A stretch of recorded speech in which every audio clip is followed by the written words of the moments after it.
finalement dans ton vrai rôle, ma chérie. Tu es parfaite en domestique. C'était ton destin depuis le début. Je m'appelle Aurélis Auboisseau. J'ai 61 ans. Ce soir-là, mardi, je crois. Ou mercredi. Non, mardi. C'était un mardi de novembre. Il faisait déjà nuit à 8 heures. Mon gendre organisait une réception chez lui. Pour son travail, m'avait dit Lydiane. Des collègues importants. Son patron. Elle m'avait invité par politesse, je pense. On ne se voyait plus beaucoup depuis son mariage avec Édric, il y a 4 ans. J'ai sonné. Personne n'a ouvert. J'ai attendu peut-être 3 minutes devant la porte, mon manteau Burberry sous le bras parce qu'il ne faisait pas si froid. J'ai fini par pousser. La porte n'était pas verrouillée. Le salon était plein. Une quarantaine de personnes, costumes sombres, robes de cocktail, du champagne Veuve Clicquot dans des coupes en cristal, des canapés au foie gras sur des plateaux en argent. Et au milieu de tout ça, Lydiane, ma fille unique, 33 ans, diplômée de Sciences Po, ancienne consultante chez McKinsey, vêtue d'un tablier noir avec une petite coiffe blanche ridicule. Elle tenait un plateau. Elle circulait entre les invités. Elle servait, en silence. J'ai d'abord cru à une blague, un jeu. Ces jeunes font parfois des choses étranges lors des soirées. Mais non, son visage était fermé, ses yeux baissés, ses gestes mécaniques. Elle ne souriait pas, elle ne parlait à personne. Elle était une domestique. Je suis restée figée près de l'entrée. J'ai cherché Édric du regard. Il était au centre du salon, entouré de 5 ou 6 hommes en costume. Il riait fort, gesticulait, tenait un cigare dans une main, un verre dans l'autre. Il m'a vue. Son sourire s'est élargi. Il a fait signe à Lydiane de s'approcher. Elle a obéi. Elle s'est avancée vers lui avec son plateau, tête baissée. Édric a levé son verre. Il a parlé assez fort pour que tout le monde entende. Finalement, dans ton vrai rôle, ma chérie, tu es parfaite en domestique. C'était ton destin depuis le début. Quelques rires nerveux, quelques regards gênés. Lydiane n'a pas bougé. Moi non plus. J'ai senti quelque chose de froid descendre le long de ma colonne vertébrale. Pas de la colère. Pas encore. Plutôt une sensation de déréalisation. Comme si je regardais une scène qui n'aurait pas dû exister. Lydiane a continué à circuler avec son plateau. Personne n'a protesté. Personne n'a rien dit. Édric m'a regardé de loin. Il a levé son verre vers moi, comme pour trinquer. Avec ce sourire. Ce sourire que je détestais depuis le premier jour. J'ai avancé de quelques pas. Mes talons résonnaient sur le parquet Versailles. J'ai cherché du regard quelqu'un, je ne sais pas, quelqu'un qui aurait l'air normal, quelqu'un qui ne jouerait pas ce jeu absurde, et je l'ai vu. Un homme plus âgé, 65 ans environ, costume anthracite impeccable, cravate gris-perle, lunettes demi-lune, debout près de la cheminée, légèrement en retrait. Il ne riait pas. Il observait Édric avec une expression neutre, professionnelle. Je connaissais ce visage, pas personnellement, mais je l'avais vu dans les journaux, dans les dossiers que je consultais encore parfois, par habitude, même si j'avais pris ma retraite depuis 3 ans. Monsieur Calvat, directeur général adjoint de Thales Défense, le patron d'Édric. J'ai respiré lentement. J'ai remis une mèche de cheveux derrière mon oreille. J'ai traversé le salon, aussi calmement que possible, jusqu'à lui. Il m'a regardé approcher sans expression particulière. Juste une légère inclinaison de la tête. Polie, distante. Je me suis arrêtée à 1 mètre de lui. « Monsieur, puis-je vous parler un instant ?» Il a haussé les sourcils. Un peu surpris, peut-être. Il a jeté un coup d'œil rapide vers Édric, puis vers moi. « Bien sûr, madame. » J'ai souri. Un sourire calme, presque doux. Je me présente. Aurélis Auboisseau. J'ai laissé passer 2 secondes. 3. Son regard a changé. Pas immédiatement. Mais j'ai vu le moment exact où le nom a fait son chemin dans son esprit. Ses yeux se sont légèrement écarquillés. Ses lèvres se sont entr'ouvertes. Auboisseau, Aurélis Auboisseau. J'ai acquiescé. Oui, ancienne directrice juridique de Dassault Aviation. J'ai travaillé 23 ans sur les contrats de défense avec le ministère. Je connais bien Thalès. Et je connais surtout la clause de moralité et d'éthique professionnelle incluse dans vos contrats cadres. Votre fille m'a choisi.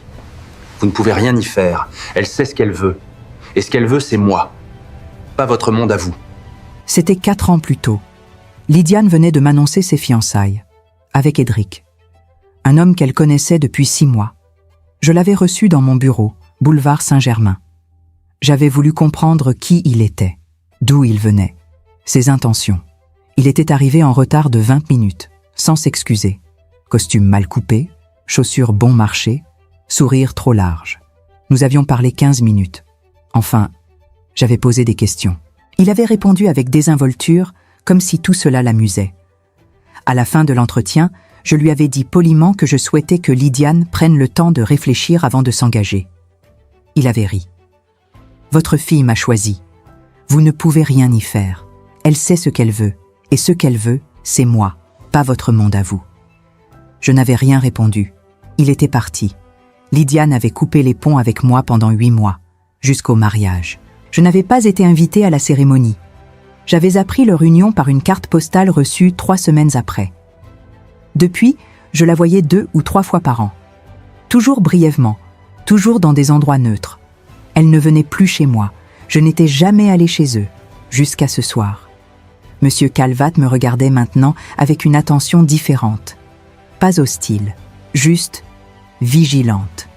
Madame Auboisseau, je ne suis pas certain de comprendre où vous voulez en venir. Je n'ai pas souri cette fois. Oh, je pense que vous comprenez très bien, monsieur Calvat.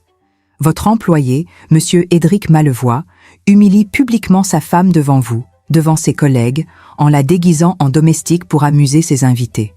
Ma fille a un diplôme de Sciences Po. Elle a travaillé chez McKinsey. Et ce soir, elle sert du champagne avec une coiffe de soubrette. Calvat n'a rien dit. Mais son regard s'est durci. J'ai continué, voix basse, posée. Thalès a une image à protéger. Votre entreprise travaille avec des gouvernements, des armées, des institutions internationales. Vous ne pouvez pas vous permettre d'avoir des cadres qui traitent leurs épouses comme du personnel domestique devant témoins. Surtout pas devant vous. Silence. Calvat a jeté un nouveau regard vers Édric. Cette fois, son expression était froide, clinique. Édric riait toujours, entouré de ses collègues. Il ne nous avait pas vu parler. Calvat a posé son verre sur le manteau de la cheminée, lentement. « Madame Auboisseau, je vous remercie pour cette information. » Il a fait un pas vers le centre du salon. Puis il s'est arrêté. Il s'est retourné vers moi. « Une dernière chose. Votre fille, elle va bien ?» J'ai regardé Lydiane. Elle était près du buffet, dos tourné. Ses épaules étaient légèrement affaissées. « Non, monsieur Calvat, elle ne va pas bien. » Il a acquiescé. Une seule fois. Puis il a traversé le salon, vers Édric. Je n'ai pas bougé. Je suis resté près de la cheminée, à observer. Calvat s'est approché d'Édric. Il lui a parlé à voix basse. Juste quelques mots. Pas plus de 10 secondes. Le sourire d'Édric s'est figé. Il a regardé Calvat. Puis moi. Son visage est devenu blanc. Calvat a tourné les talons. Il a récupéré son manteau. Il est parti sans un mot, sans un regard pour personne. 3 autres hommes en costume l'ont suivi, puis un 4e, puis un 5e. En moins de 5 minutes, la moitié des invités avaient quitté la réception. Édric était resté planté au milieu du salon, verre à la main, cigare éteint, entouré de quelques collègues gênés qui ne savaient plus quoi dire. Lydiane s'était figée près du buffet, plateau encore dans les mains. Je me suis approchée d'elle. « Lydiane, viens. » Elle m'a regardée. Ses yeux étaient rouges. « Maman, viens. » Elle a posé le plateau. Elle a retiré la coiffe ridicule. Elle l'a laissée tomber par terre. Nous sommes sortis ensemble. Édric n'a rien dit. Il nous a juste regardé partir. Dans la voiture, Lydiane n'a pas parlé pendant 15 minutes. Puis, d'une voix très basse, « Qu'est-ce que tu lui as dit ?»« La vérité. » « Quelle vérité ? Que certains hommes oublient qu'il y a des limites, et que ces limites ne dépendent pas d'eux. Silence. Je conduisais lentement. Boulevard Maillot, puis Porte Dauphine. Il va me détester. Il te détestait déjà, Lydiane.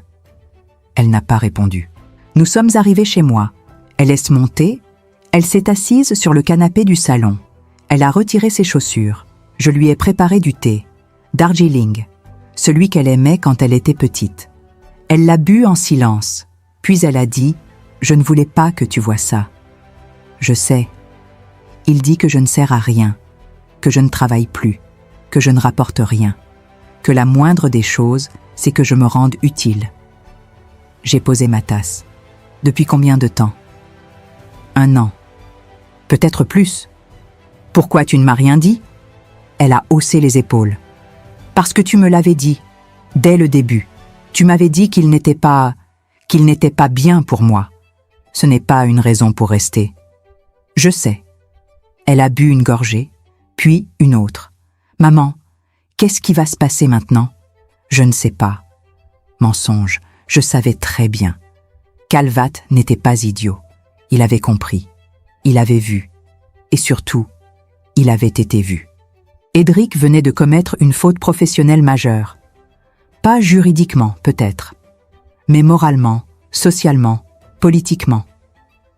Dans le monde de la défense, l'image compte autant que les compétences, peut-être plus. Un cadre qui humilie publiquement sa femme devant son directeur général adjoint, ce n'est pas un homme fiable, ce n'est pas un homme qu'on promeut, ce n'est pas un homme qu'on garde. Lydiane s'est endormie sur le canapé vers minuit. Je l'ai couverte avec un plaid en cachemire. Puis je suis allée dans mon bureau. J'ai ouvert mon ordinateur. J'ai cherché le numéro de téléphone d'une ancienne collègue, directrice des ressources humaines chez Thales.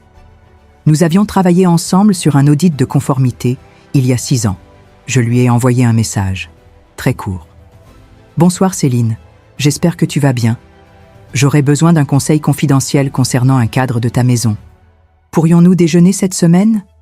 Bise.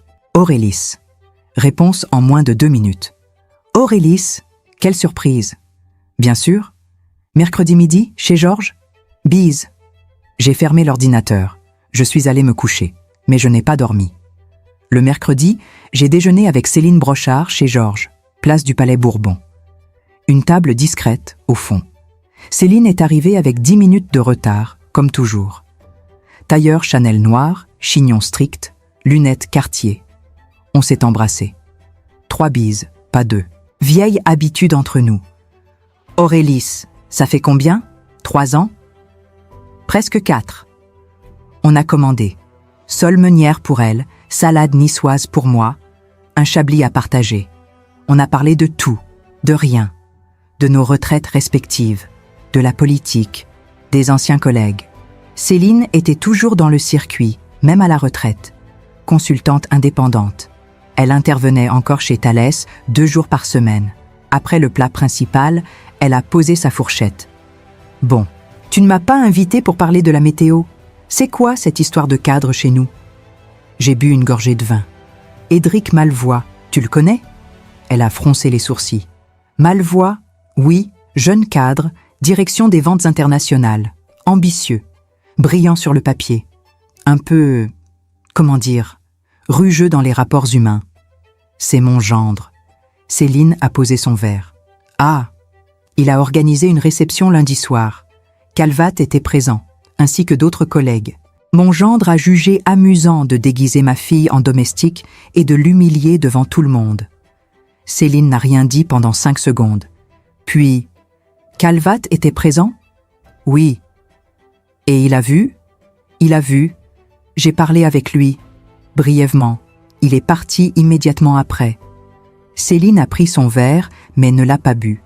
Elle l'a juste tenu dans sa main, regard fixe. « Aurélis, tu sais ce que ça signifie. » « Je sais. Calvat ne laisse jamais passer ce genre de choses, surtout pas devant témoins. C'est un homme de principe, rigide, inflexible. »« Je sais. » Céline a posé son verre. « Qu'est-ce que tu veux que je fasse ?»« Rien.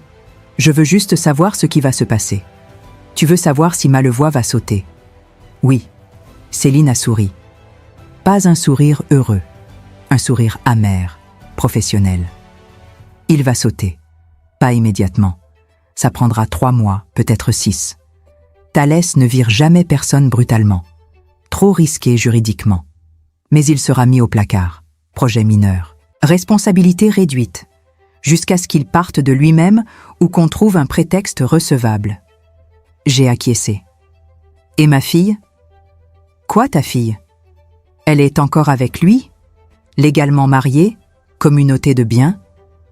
Céline a haussé les épaules. Aurélis, je ne suis pas avocate familiale, mais si j'étais toi, je lui conseillerais de consulter quelqu'un rapidement, parce que quand Malvois va comprendre que sa carrière est finie, il ne va pas bien réagir. Lydiane est restée chez moi pendant 5 jours. Elle ne parlait presque pas. Elle mangeait peu.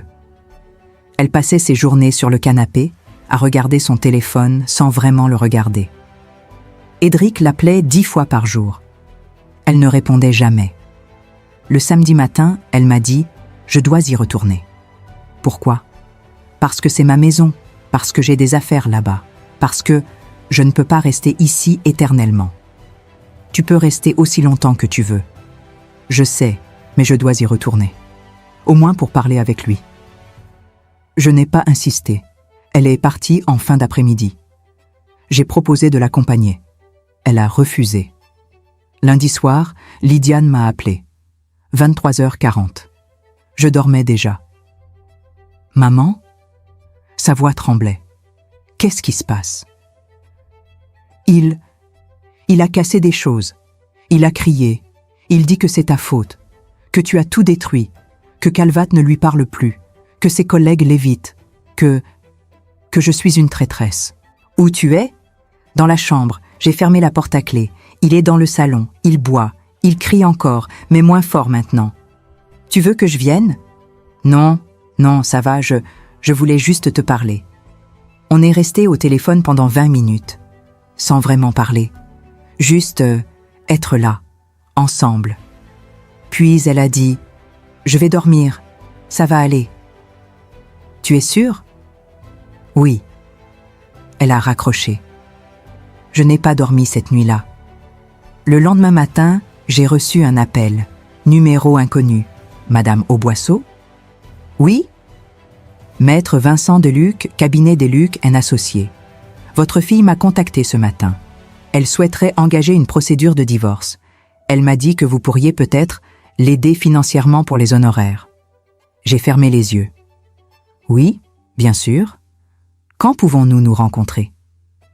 Jeudi après-midi? Parfait. Jeudi, je suis allée au cabinet avec Lydiane. 15e arrondissement, immeuble moderne, bureau impeccable. Maître Deluc était une femme d'une 50aine d'années. Cheveux courts, tailleur gris anthracite, regard perçant. Elle nous a reçus dans une salle de réunion sobre, table en verre, fauteuil en cuir. Elle a posé des questions. Beaucoup de questions. Depuis combien de temps êtes-vous mariés? 4 ans. Avez-vous des enfants? Non. Régime matrimonial? Communauté réduite aux acquets? Patrimoine commun? Un appartement à Neuilly, valeur estimée 1,2 million d'euros, crédit en cours. Revenu? Édric gagne environ 95 000 euros bruts par an. Lydiane ne travaille plus depuis 2 ans. Maître Deluc prenait des notes, méthodiques, précises. Des violences physiques? Lydiane a hésité.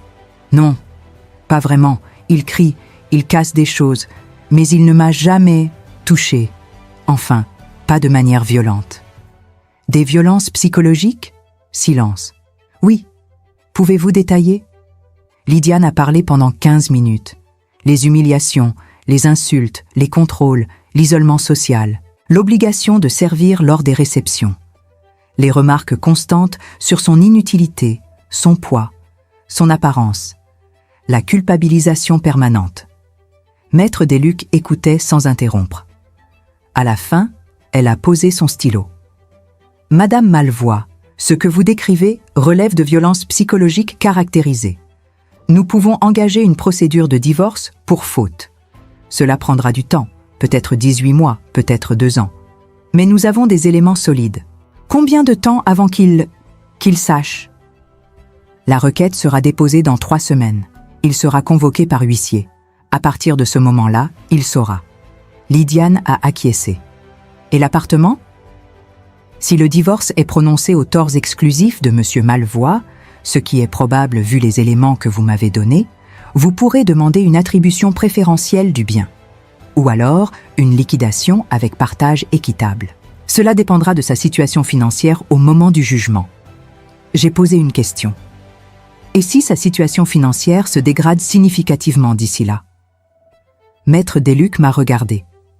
Alors le partage sera plus complexe, mais cela pourrait jouer en votre faveur, Madame Malvois, si vous pouvez prouver que cette dégradation est due à des comportements irresponsables de sa part. En sortant du cabinet, Lydiane était pâle. « Maman, tu crois que j'ai bien fait ?»« Oui. »« J'ai peur. »« Je sais. Il va devenir fou quand il va savoir. »« Probablement. » On a marché jusqu'à ma voiture. J'ai déverrouillé les portières, Lydiane est montée, elle a attaché sa ceinture, puis elle a dit « Tu savais qu'il allait perdre son travail, n'est-ce pas ?» Je n'ai pas répondu tout de suite. Je savais que c'était possible. « Tu l'as fait exprès ?» Non. J'ai juste dit la vérité à quelqu'un qui avait besoin de l'entendre. Lydiane a regardé par la fenêtre. Parfois, je me demande si tu es vraiment ma mère ou juste une stratège. J'ai démarré la voiture. Les deux, peut-être. On est rentrés en silence. 3 semaines plus tard, Édric a reçu la convocation. Lydiane me l'a dit par téléphone, voix blanche. Il a tout cassé, la table du salon, des assiettes, des verres. Il a hurlé pendant 1 heure, puis il est parti. Je ne sais pas où. Tu es en sécurité? Oui. J'ai changé les serrures hier. Maître Desluc m'avait conseillé de le faire avant qu'il reçoive les papiers. Bien? Maman, il m'a envoyé un message. Il dit que c'est toi, que tu as tout manigancé, que tu as détruit sa vie. Il a raison. Silence. Quoi? Il a raison, Lydiane, j'ai détruit sa vie, parce qu'il détruisait la tienne. Elle n'a rien dit pendant 10 secondes. Puis, merci. 2 mois plus tard, j'ai reçu un appel de Céline. Aurélis, c'est moi. Je voulais te prévenir. Malvois a été licencié ce matin.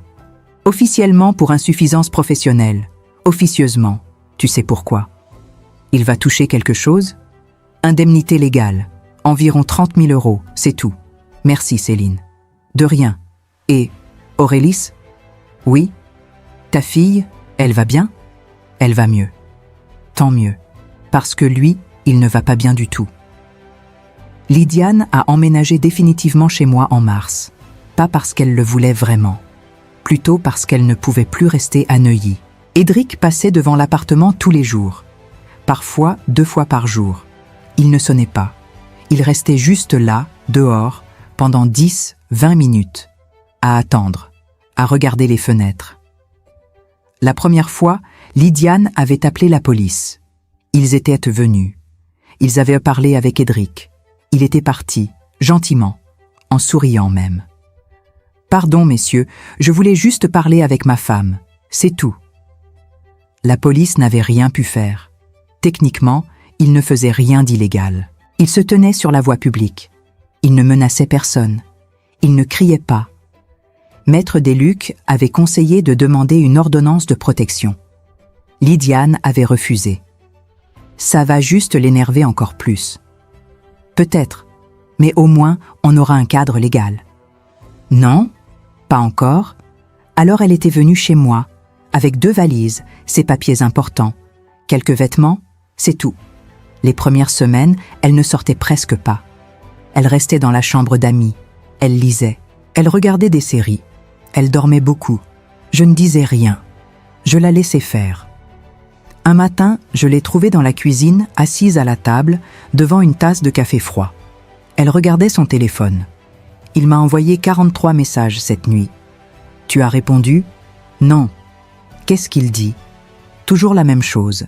Que je suis une lâche, que je me cache derrière toi, que tu me contrôles, que je ne suis rien sans lui, que personne ne voudra de moi, que je vais le regretter.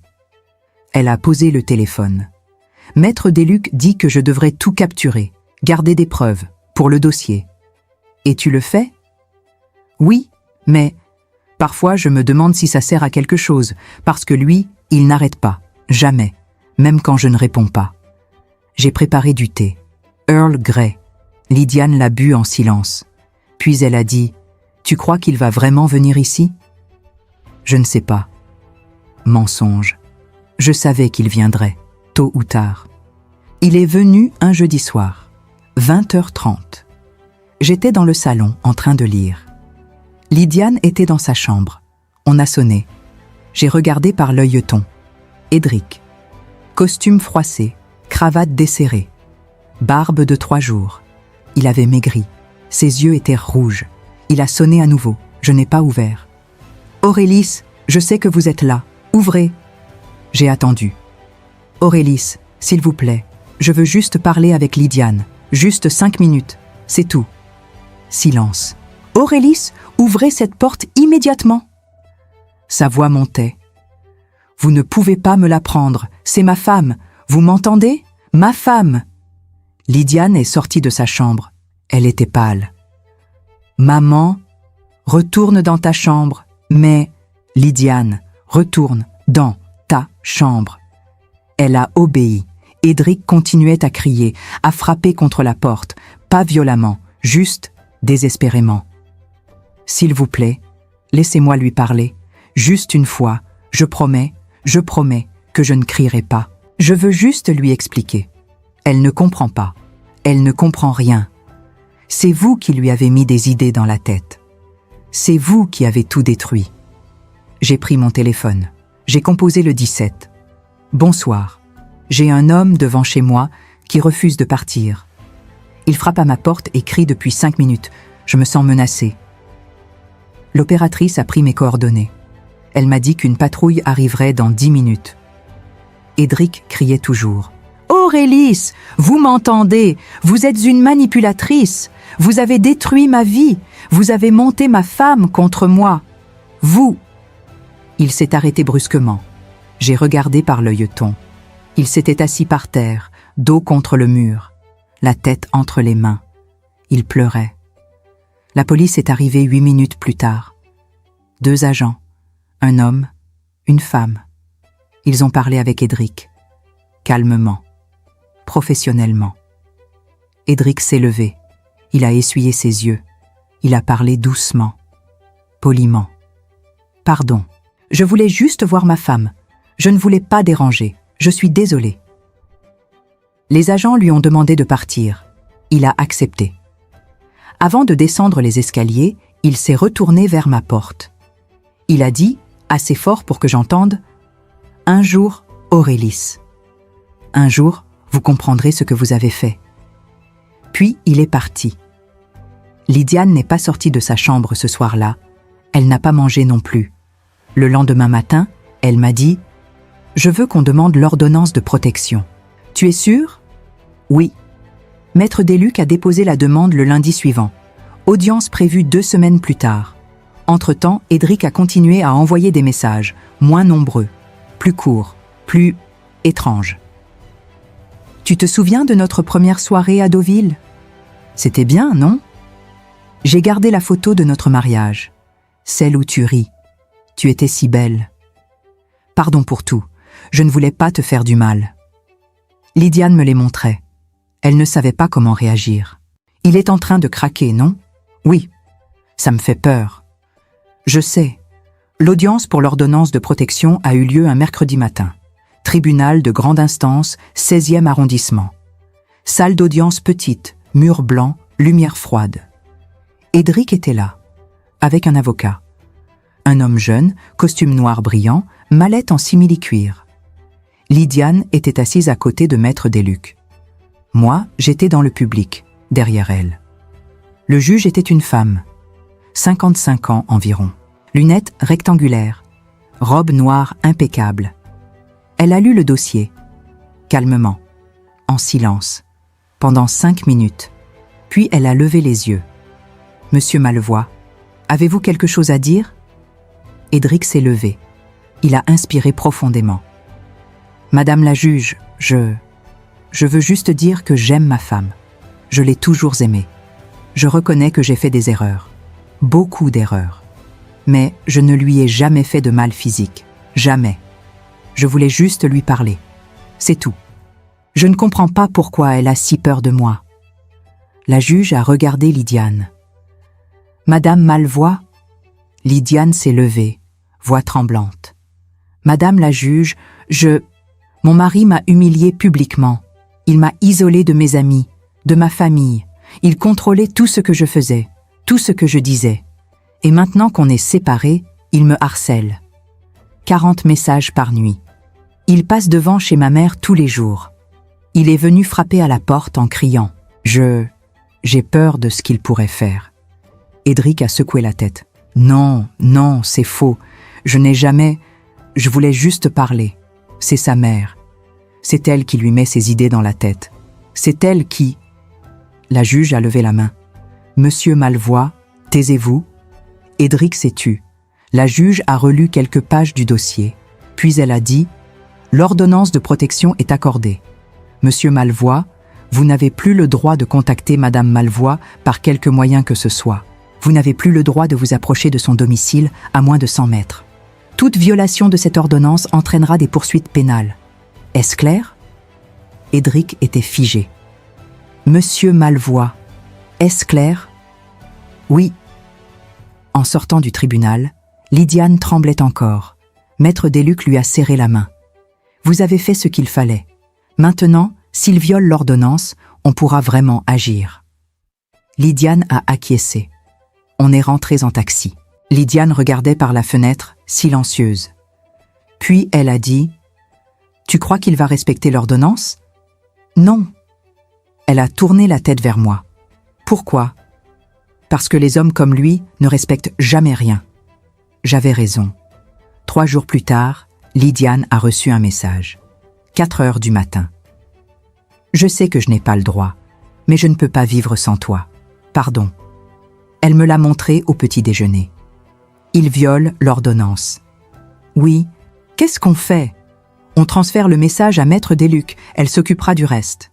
Lydiane a hoché la tête, mais son regard était vide. Maman, quand est-ce que ça va finir? Je n'ai pas répondu, parce que je ne savais pas. Maître Desluc a déposé une plainte pour violation de l'ordonnance de protection. Convocation au commissariat pour Édric. Audition. Avertissement formel. Ça n'a servi à rien. Les messages ont continué, moins fréquents, mais plus dérangeants. « J'ai perdu mon travail à cause de toi, de ta mère. Vous êtes contente maintenant ? Je n'ai plus rien, plus d'argent, plus d'avenir. Tu as tout pris.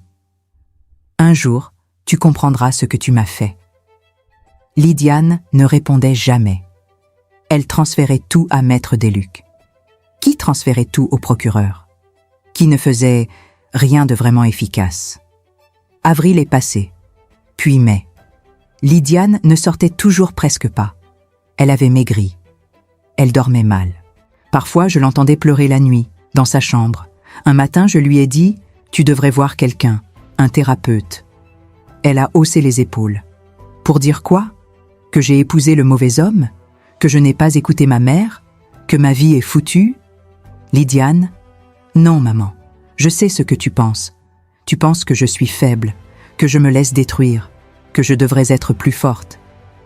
Je ne pense pas ça. Si, tu le penses, tout le monde le pense. Elle est retournée dans sa chambre. En juin, j'ai reçu un appel de Maître Desluc.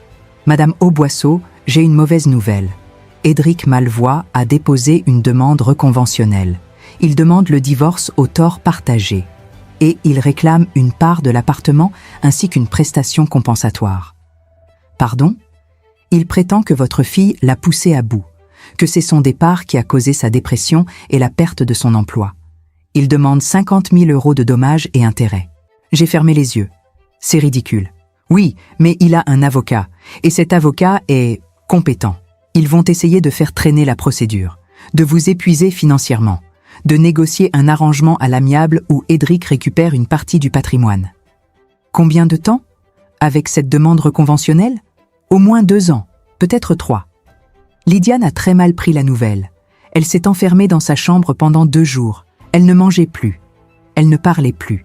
Le 3e jour, je suis entrée sans frapper. Elle était assise sur le lit, adossée au mur, genoux repliés. Lydiane. Elle n'a pas levé les yeux. Je suis fatiguée, maman. Je sais. Non, tu ne sais pas. Tu ne sais pas ce que c'est. D'avoir peur tout le temps, de recevoir un message et de sentir ton cœur s'arrêter. De te demander quand il va faire quelque chose. Pas si, quand. Je me suis assise à côté d'elle. Il ne fera rien. Tu n'en sais rien. Si. Comment tu peux en être sûr? Parce que les hommes comme Edric sont des lâches. Ils crient, ils menacent, ils harcèlent, mais ils ne passent jamais vraiment à l'acte, parce qu'ils ont trop peur des conséquences. Lydiane a tourné la tête vers moi. Et si tu te trompes? Je n'ai rien répondu, parce que je ne pouvais pas lui promettre que je ne me trompais pas. Juillet, canicule. Paris était vide. Tout le monde était parti en vacances, sauf nous. Lydiane refusait de sortir de la ville. Et s'il se passe quelque chose? Et si l'avocat a besoin de me joindre? On est restés, enfermés dans l'appartement. Climatisation à fond, volets fermés. Un après-midi, on a regardé un film ensemble. Une comédie romantique américaine, insipide, prévisible. Lydiane a pleuré à la fin. Pourquoi tu pleures? C'est une comédie. Je sais, c'est idiot. Elle a essuyé ses yeux. Je pleure parce que j'ai cru à ça, au prince charmant, à l'amour qui sauve tout. J'ai cru qu'Edric était différent, qu'il m'aimait vraiment. Il t'aimait peut-être, à sa façon. Non, il ne m'aimait pas. Il aimait l'idée de moi, la fille de bonne famille, le trophée. Mais moi, la vraie moi, il ne m'a jamais vue. Août. Toujours cette chaleur écrasante. Un matin, le concierge de l'immeuble a sonné à l'interphone. « Madame Auboisseau, il y a un monsieur qui demande à vous voir.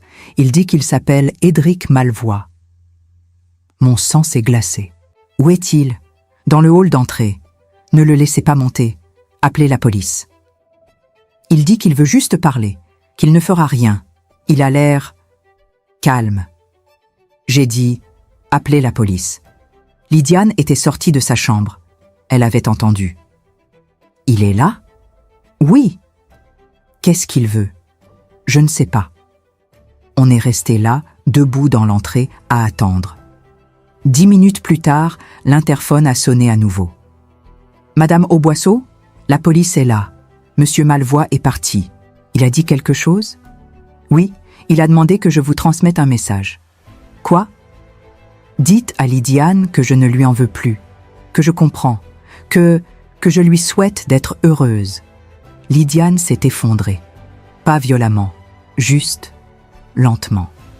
Elle s'est assise par terre, dos contre le mur. « C'est fini. »« Quoi ? » ?»« C'est fini. Il a abandonné. Il ne reviendra plus. »« Tu ne peux pas savoir ça. »« Si, je le sais. Ce message, c'est un adieu. Il lâche prise. » Elle a levé les yeux vers moi. « Je devrais être soulagée, non ? » ?»« Oui. »« Alors pourquoi j'ai envie de pleurer ? » Je me suis assise à côté d'elle, parce que c'est plus compliqué que ça, parce qu'on ne peut pas effacer 4 ans de vie comme ça, même quand ces 4 ans étaient horribles. Lydiane a posé sa tête sur mon épaule. On est resté comme ça pendant longtemps. Septembre, rentrée. Paris se remplissait à nouveau. Lydiane a commencé à sortir, pas beaucoup. Juste des petites promenades, jardin du Luxembourg, quai de Seine. Un après-midi, elle est rentrée avec des courses, du pain, des fruits, du fromage. Je me suis dit qu'on pourrait cuisiner ce soir, ensemble. J'ai souri. Bonne idée. On a préparé un gratin dauphinois. Rien d'extraordinaire. Mais c'était agréable, normal. Pendant le dîner, Lydiane a dit « J'ai appelé une ancienne collègue de McKinsey. On a discuté. Elle m'a dit qu'ils cherchèrent des consultants freelance pour des missions ponctuelles. Elle pense qu'ils pourraient avoir quelque chose pour moi. C'est bien. Oui, enfin, je ne sais pas si je suis prête, mais peut-être, bientôt. » Octobre. L'audience de conciliation pour le divorce a été fixée au 12 novembre. Maître Desluc nous a briefés. Edric va probablement proposer un arrangement. Il sait qu'il n'a aucune chance d'obtenir gain de cause sur les torts partagés. Mais il va essayer de négocier une sortie honorable, un peu d'argent, une part symbolique de l'appartement. Et si on refuse ? Alors on ira au procès. Ça prendra 2 ans de plus. Et ça coûtera beaucoup d'argent, à vous deux. Lydiane m'a regardé. Qu'est-ce que tu en penses? Je pense que ça dépend de toi.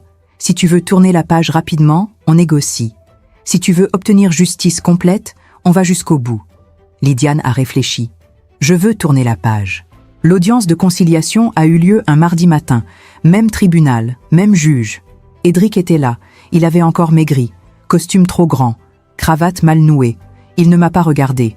Il a juste fixé Lydiane. La juge a proposé une médiation. Édric a accepté. Lydiane aussi. On s'est retrouvés dans une petite salle. Juge, avocat. Nous. Édric a parlé en premier. Voix basse. Fatigué. Je ne veux plus me battre.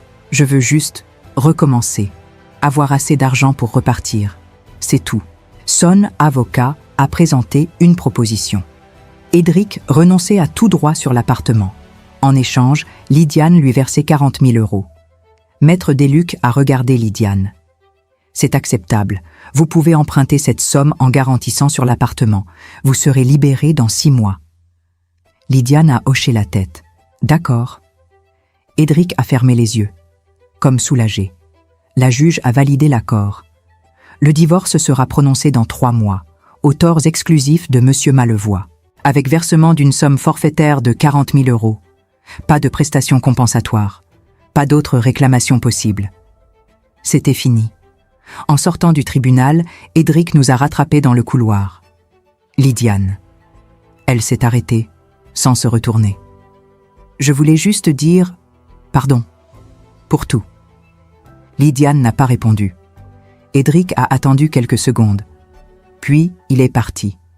Lydiane a murmuré « Moi aussi, je suis désolée ». Mais il était déjà trop loin pour l'entendre. Le divorce a été prononcé en février, un mardi matin. Lydiane et moi n'y sommes même pas allés. Maître Desluc nous a représentés. Elle nous a appelés à midi. C'est fait. Vous êtes officiellement divorcée, Madame Malevoie. Enfin, Madame Auboisseau, maintenant. Lydiane a repris son nom de jeune fille. Elle a refait ses papiers. Carte d'identité, passeport, carte bancaire. Comme si elle effaçait ses 4 années. Elle ne m'a rien dit ce jour-là. Elle est allée dans sa chambre. Je l'ai entendue pleurer. Pas longtemps. Peut-être 10 minutes. Puis plus rien. Le versement des 40 000 € a été fait en mars. Lydiane a dû emprunter. La banque a accepté facilement. L'appartement de Neuilly valait largement le prêt. Édric a encaissé l'argent. Il n'a envoyé aucun message, aucun remerciement. Rien. Il avait disparu. Lydiane a essayé de le chercher sur les réseaux sociaux. Une fois. Juste une fois. Il a supprimé tous ses comptes. LinkedIn, Facebook, tout. Tant mieux. Oui, tant mieux. Mais elle avait l'air, je ne sais pas. Déçue? Non. Plutôt vide. Avril. Lydiane a commencé une mission de consultance, 3 mois, pour une banque privée. Analyse de risque sur des investissements en Asie. Elle partait tous les matins à 8 heures. Tailleur strict. Cheveux attachés. Maquillage discret. Elle revenait le soir vers 19 heures, fatiguée, mais moins absente. Un soir, elle m'a dit « Ça fait du bien, de retravailler, de me sentir utile. » « Tu as toujours été utile. » « Non, pas ces 2 dernières années. J'étais juste là, une décoration, un objet. » Elle a bu une gorgée de vin. Avec Édric, j'avais oublié qui j'étais. Je crois qu'il voulait ça, que j'oublie. Mais Lydiane a commencé à parler de retourner vivre seule. « Je ne peux pas rester ici éternellement, maman. Tu peux rester aussi longtemps que tu veux. Je sais, mais j'ai besoin de retrouver mon indépendance, de ne plus avoir peur, de ne plus me cacher. Tu veux retourner à Neuilly? Non, jamais. Trop de souvenirs. Je vais vendre l'appartement, chercher autre chose, plus petit, ailleurs. » Elle a réfléchi. Peut-être le Marais, ou Montmartre, un endroit où je pourrais recommencer. En juin, l'appartement de Neuilly a été mis en vente. 1,3 million €. Il s'est vendu en 3 semaines. 1,25 million après négociation. Après remboursement du crédit et des frais divers, Lydiane s'est retrouvée avec environ 850 000 €. Elle a acheté un 2 pièces à Montmartre, rue Le Pic, 48 mètres carrés. Dernier étage, vue sur les toits, lumière magnifique. Elle a emménagé début juillet, seule. Je l'ai aidée pour le déménagement. Cartons, meubles, vaisselle. Quand tout a été installé, elle s'est assise sur le canapé. Elle a regardé autour d'elle. C'est petit. Oui, mais c'est à moi. Oui. Elle a souri. Pour la première fois depuis longtemps. Juillet. Août. Lydiane semblait mieux. Pas complètement, mais mieux. Elle sortait. Elle voyait des amis, anciens collègues de McKinsey, quelques personnes qu'elle avait perdues de vue pendant son mariage. Un soir, elle m'a appelée. « Maman, j'ai une question bizarre. »« Vas-y. »« Est-ce que tu m'en veux ?»« De quoi ?»« D'avoir épousé Edric. De ne pas t'avoir écouté. » J'ai réfléchi. « Non, je ne t'en veux pas. Même après tout ce qui s'est passé. Même après tout ce qui s'est passé. » Silence. « Maman, merci. Pour tout. » De rien. Septembre.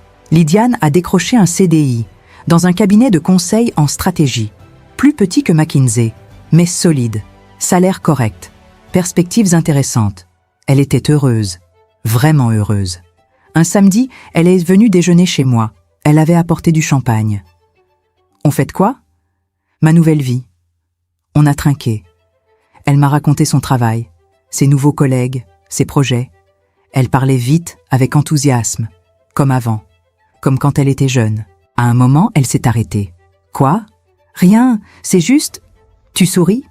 Je souris toujours. « Non, pas comme ça. Octobre. Je suis allée à Montmartre. Lydiane m'avait invitée à dîner. Chez elle, elle avait cuisiné, blanquette de veau, légumes glacés, tarte aux pommes. C'était délicieux. Après le dîner, on s'est installé sur le canapé. Elle a mis de la musique, du jazz. Miles Davis. « Maman, je peux te demander quelque chose ?»« Bien sûr. Pourquoi tu ne t'es jamais remariée, après papa ?» J'ai bu une gorgée de vin, parce que je n'ai jamais rencontré quelqu'un qui valait la peine. « Tu n'as jamais été seule ? » ?»« Seule ? Non, j'ai eu des compagnies, mais rien de sérieux. » »« Pourquoi ? » ?»« Parce que j'avais déjà tout ce dont j'avais besoin. Mon travail, mes amis, toi. » Lydiane a posé sa tête sur mon épaule. « Tu ne regrettes pas ?»« Jamais. » Novembre, j'ai reçu un appel de Céline Brochard. « Aurélis, c'est moi. Je voulais te donner des nouvelles. D'Edric Malvois. » Mon cœur s'est serré. « Quoi ? Il a quitté la France. Il est parti en Belgique, Bruxelles. Il a trouvé un poste dans une petite boîte de conseil. Rien d'extraordinaire. Mais c'est un nouveau départ pour lui. Ah ! Je me suis dit que tu voudrais savoir. Pour ta fille. Merci Céline. » J'ai raccroché. J'ai hésité. Puis j'ai appelé Lydiane. « Allô ? Lydiane. C'est moi. Je viens d'apprendre qu'Edric a quitté la France. Il est en Belgique. » Silence. « Lydiane ? Oui, je suis là. Tu vas bien ? Oui, je vais bien. » Autre silence. « Maman ? Oui ? C'est vraiment fini maintenant, n'est-ce pas ? Oui, c'est vraiment fini. » Décembre. Noël approchait. Lydiane m'a proposé de passer le réveillon ensemble, chez elle. Juste toi et moi, rien d'extravagant. Du saumon fumé, du champagne, un film. Parfait. Le 24 au soir, je suis arrivée chez elle vers 20h. Elle avait décoré l'appartement, un petit sapin, des bougies, de la musique douce. On a dîné, on a bu, on a parlé, de tout, de rien. Vers minuit, on a regardé par la fenêtre. Paris était illuminée, bruyante, vivante. Lydiane a dit « Tu sais ce qui est bizarre ?»« Quoi ?» Je pensais que cette année serait la pire de ma vie, mais finalement, c'est peut-être la meilleure. Pourquoi ? Parce que j'ai appris. J'ai appris ce que je ne veux plus jamais vivre. J'ai appris qui je suis vraiment. Et j'ai appris que tu seras toujours là, quoi qu'il arrive. Elle m'a regardée. Merci de ne jamais m'avoir abandonnée. J'ai pris sa main. Jamais. Janvier. Nouvelle année. Lydiane avait l'air légère, presque insouciante. Un dimanche après-midi, elle m'a appelée. « Maman, devine quoi ?»« Quoi ?» ?»« J'ai un rendez-vous, un vrai rendez-vous. » »« Avec qui ?»« Un collègue. Thomas, il est architecte. On s'est rencontrés lors d'une mission commune. Il m'a invité à dîner. J'ai dit oui. »« Et tu te sens prête ?»« Je ne sais pas. Peut-être. Ou peut-être pas, mais je veux essayer. » Le rendez-vous a eu lieu. Lydiane m'a raconté. C'était agréable, vraiment agréable. On a parlé pendant 3 heures, de nos vies, de nos rêves, de rien. Il ne m'a posé aucune question indiscrète. Il ne m'a pas jugé. Il était juste gentil. « Tu vas le revoir ?»« Oui, la semaine prochaine. » Elle a souri. Mais je ne me précipite pas. Cette fois, je prends mon temps. Février, mars. Lydiane voyait Thomas régulièrement. 1 fois par semaine, parfois 2. Ils allaient au cinéma, au restaurant, se promenaient dans Paris. Elle ne m'en parlait pas beaucoup. Juste quelques détails, ici et là. Il est divorcé aussi, depuis 5 ans. Il a 2 enfants, ils vivent avec leur mère. Il te plaît ? Oui, mais j'ai peur. De quoi ? De refaire les mêmes erreurs, de ne pas voir les signes, de me retrouver piégée. Thomas n'est pas Édric. Je sais, mais comment en être sûre ? Je n'ai pas su quoi répondre. Un soir d'avril, Lydiane est arrivée chez moi sans prévenir. 22h30. Elle était en larmes. Qu'est-ce qui se passe ? Thomas. Il m'a demandé si je voulais rencontrer ses enfants. Et j'ai paniqué. Je lui ai dit que ce n'était pas une bonne idée, que c'était trop tôt, que je n'étais pas prête. Elle s'est assise sur le canapé. Il a été compréhensif. Il a dit qu'on pouvait attendre. Mais j'ai vu dans ses yeux qu'il était déçu. « Tu crois que tu as fait une erreur ? » ?»« Je ne sais pas. Peut-être. Ou peut-être pas. Je ne sais plus. » Elle a pleuré pendant 1 heure. Puis elle s'est calmée. « Maman, est-ce que je vais un jour arrêter d'avoir peur ? » ?»« Oui, un jour. »« Quand ? » ?»« Je ne sais pas. » Mais Lydiane a accepté de rencontrer les enfants de Thomas, un samedi après-midi, au parc Monceau. Elle m'a appelé le soir. Comment ça s'est passé ? Bien, je crois. Sa fille, Léa, a 8 ans. Son fils, Hugo, en a 6.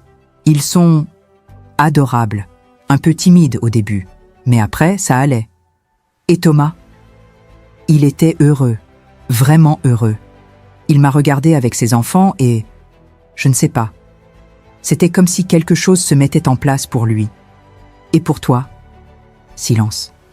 Pour moi, c'était étrange parce que j'ai réalisé que je pourrais avoir ça. Une famille, des enfants, une vie normale, si je le voulais. Tu le veux ? Je ne sais pas encore. Juin. Céline Brochard m'a appelé.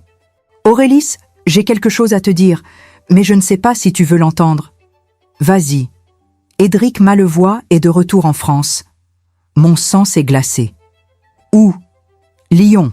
Il a trouvé un poste dans une PME, gestion de projets industriels, rien d'extraordinaire, mais apparemment, il va bien.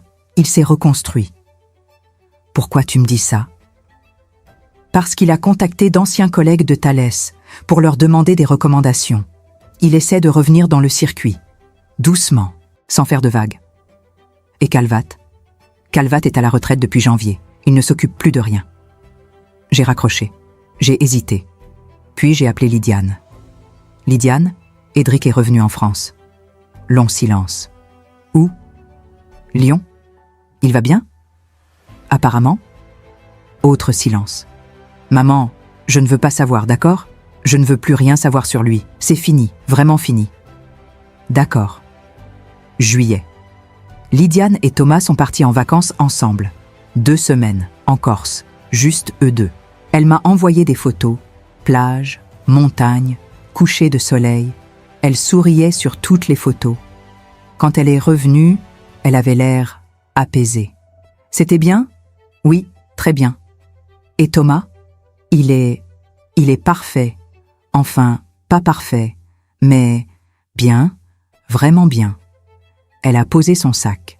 Maman, je crois que je suis amoureuse. Tu crois ou tu en es sûre? Les deux. Août, septembre. Lydiane passait de plus en plus de temps avec Thomas. Elle dormait souvent chez lui. Ils parlèrent de projets, d'emménager ensemble peut-être, pas tout de suite, mais bientôt. Un soir, elle est venue dîner chez moi, seule. Thomas n'est pas avec toi? Non, il est avec ses enfants ce week-end. On a mangé. Puis elle a dit, « Maman, je voulais te parler de quelque chose. » Je t'écoute. Thomas m'a demandé en mariage. Mon cœur s'est arrêté. Quand? Hier soir. Et tu as dit quoi? J'ai dit que j'avais besoin de réfléchir. Elle a bu une gorgée de vin. Je sais que c'est ridicule. Ça fait presque 1 an qu'on est ensemble. Je sais qu'il est quelqu'un de bien. Je sais que je l'aime. Mais j'ai encore cette peur de me tromper, de refaire les mêmes erreurs. Tu ne referas pas les mêmes erreurs. Comment tu peux en être sûr? Parce que tu n'es plus la même personne. Parce que tu sais maintenant ce que tu ne veux plus. Et parce que Thomas n'est pas Edric. Lydiane a posé son verre. Tu l'aimes vraiment, Thomas? Oui. Alors marie-toi avec lui. Elle a souri, faiblement. C'est aussi simple que ça? Oui. Octobre. Lydiane a dit oui. Ils ont prévu un mariage simple, pas de grande cérémonie. Juste la famille proche, quelques amis. En mai prochain, à la mairie du 18e. Puis un déjeuner dans un restaurant de Montmartre. Lydiane m'a demandé d'être son témoin. Tu es sûre? Évidemment. Qui d'autre? Novembre. Je suis tombée sur un article dans Le Figaro. Une petite annonce. Section économie. Edric Malvois, nouveau directeur commercial de Valcartier Industries, Lyon. J'ai découpé l'article. Je ne sais pas pourquoi. Je l'ai glissé dans un tiroir. Je ne l'ai montré à personne. Décembre, 2e Noël depuis le divorce. Lydiane l'a passé avec Thomas et ses enfants. Elle m'a invitée. J'ai refusé poliment. Vous avez besoin de temps ensemble, en famille. Tu fais partie de la famille, maman. Je sais, mais cette fois, profitez entre vous. Elle a insisté. J'ai tenu bon. J'ai passé Noël seule, avec un bon livre, un verre de cognac, de la musique classique. C'était paisible. Janvier. Nouvelle année. Lydiane et Thomas préparèrent le mariage, faire part, traiteur, invitation. Un dimanche, Lydiane est venue chez moi. Maman, j'ai une question. Vas-y. Est-ce que je devrais inviter papa? J'ai froncé les sourcils. Ton père est mort il y a 15 ans. Je sais, mais je ne sais pas. J'ai l'impression qu'il devrait être là. D'une manière ou d'une autre. Il sera là, dans ton cœur. Lydiane a hoché la tête, puis elle a dit « Tu crois qu'il aurait aimé Thomas ?» Oui, j'en suis sûre. Février, mars, avril. Les préparatifs continuaient. Lydiane était stressée, heureuse, nerveuse, excitée. Thomas était calme, posé, souriant. Ils formaient un bon couple.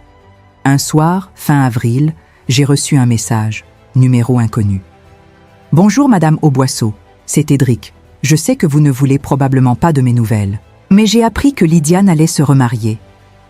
Je voulais juste lui dire que je suis heureux pour elle et que je suis désolé pour tout.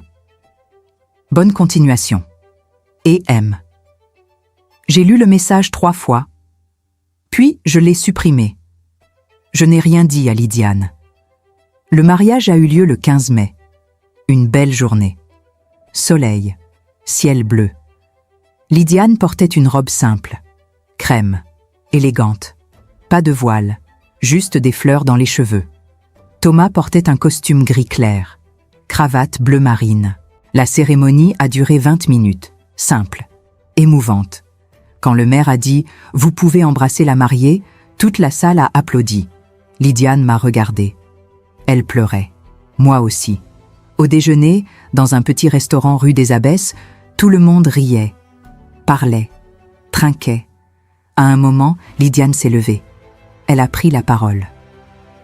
Je voulais juste dire merci, à vous tous, à ma famille, à mes amis, et surtout, à ma mère.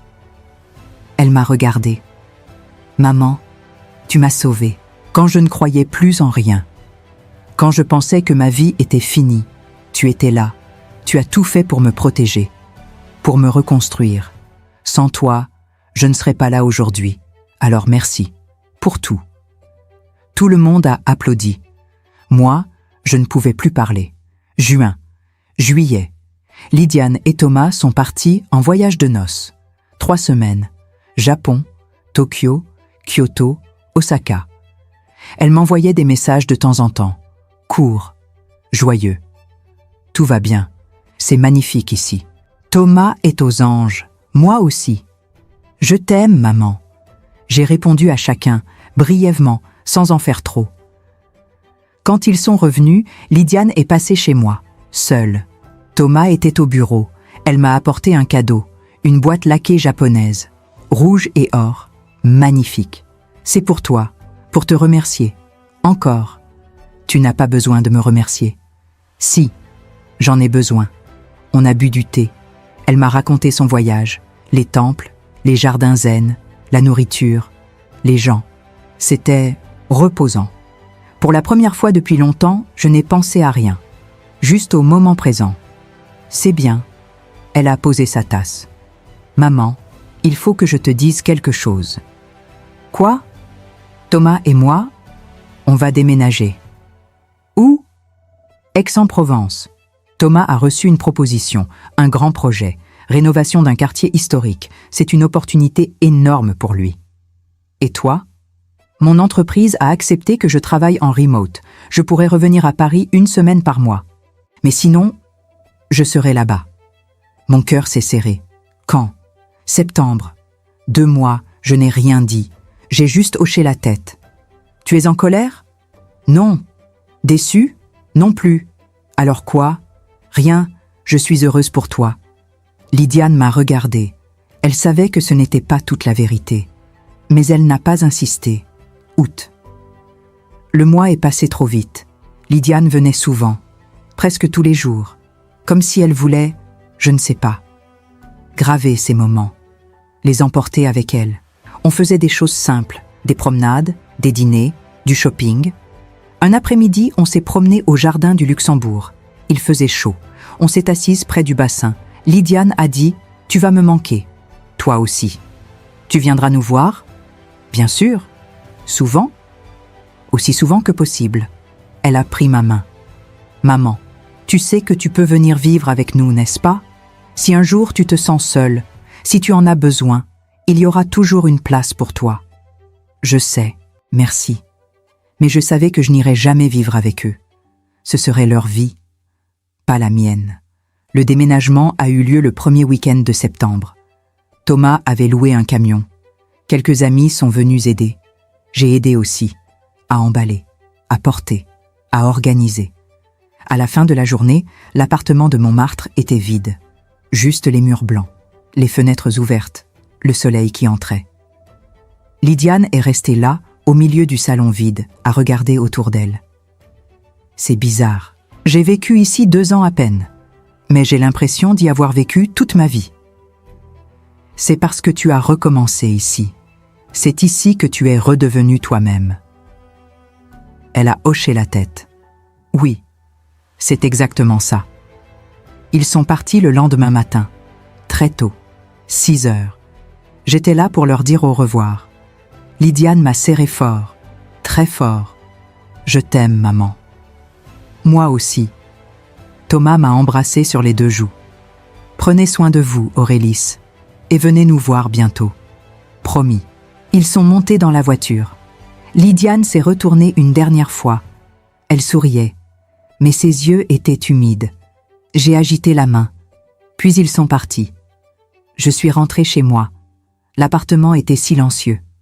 Trop silencieux. Je me suis fait du café. Je me suis assise dans le salon. J'ai regardé par la fenêtre.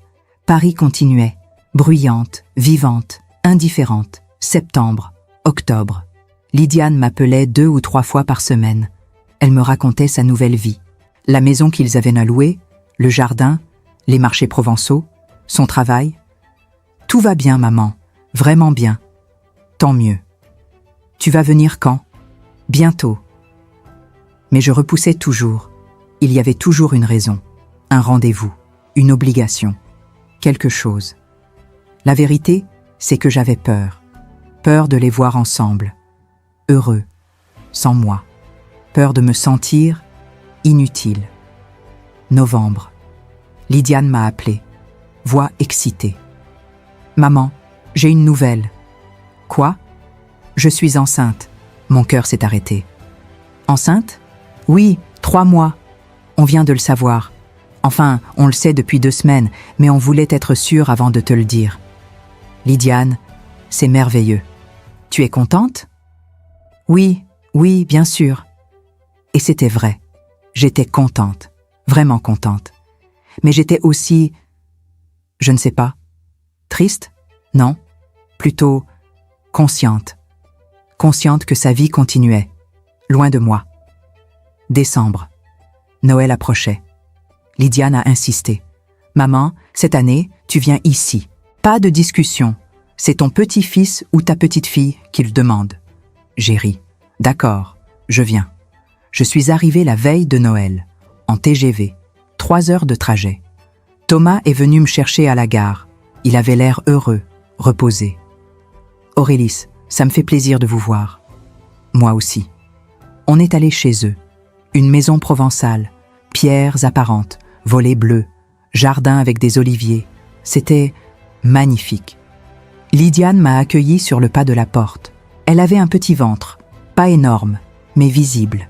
« Maman !» On s'est serré fort. « Tu es rayonnante. » C'est ce qu'on dit. Elle m'a fait visiter la maison, le jardin, la chambre d'amis qu'il m'avait préparée. « Tu es chez toi ici, maman. Toujours. » Le réveillon s'est passé à 4. Lydiane, Thomas, Léa et Hugo. Et moi. Les enfants étaient adorables. Un peu timides avec moi au début, puis de plus en plus à l'aise. Hugo m'a demandé « Tu es la grand-mère de qui ?» 2 personnes encore. Mais bientôt, je serai la grand-mère du bébé de Lydiane. « Ah, cool !» Léa a dit « Moi aussi je vais être grande sœur. Enfin, demi-grande sœur, c'est pareil ?» Oui, c'est pareil. Après le dîner, quand les enfants sont allés se coucher, Thomas s'est levé. « Je vous laisse, entre femmes. » Il est monté. Lydiane et moi sommes restés dans le salon. Feu de cheminée. Lumière douce. « Maman, tu es heureuse ?»« Oui. Pourquoi tu me demandes ça ?»« Parce que, je ne sais pas. Tu as l'air ailleurs. Depuis que tu es arrivée, j'ai bu une gorgée de vin. Je suis juste fatiguée. » Ce n'est pas que ça. Silence. « Lydiane, je suis très heureuse pour toi, pour ta nouvelle vie, pour ce bébé, vraiment. Mais je réalise aussi que tu n'as plus besoin de moi. Et c'est bien, c'est normal, mais c'est difficile. » Lydiane s'est rapprochée. « Maman, je vais toujours avoir besoin de toi. » Non, plus comme avant. Tu as raison, plus comme avant, mais différemment. Et ce n'est pas moins important. Elle a posé sa tête sur mon épaule. « Tu seras toujours ma mère. Et maintenant, tu vas être grand-mère. C'est un nouveau rôle, mais c'est un beau rôle. » Je suis restée 3 jours. Puis, je suis repartie. Dans le train, j'ai regardé par la fenêtre. Les paysages défilaient. Vignobles, champs, villages. J'ai pensé à Lydiane, à sa nouvelle vie, à ce bébé qui allait naître. Et j'ai réalisé quelque chose. Ma fille n'avait plus besoin que je la sauve. Elle était sauvée. Et moi, j'étais libre. Janvier, février, mars. Les mois passaient. Je travaillais sur quelques dossiers de consultance, 3 ou 4 par mois. Rien d'extraordinaire. Juste assez pour m'occuper, pour me sentir utile. Lydiane m'appelait régulièrement. Elle me racontait sa grossesse, les échographies, les rendez-vous médicaux, les envies bizarres. Hier soir, j'ai mangé des cornichons avec du Nutella. C'est dégoûtant. Je sais, mais c'était délicieux. On riait.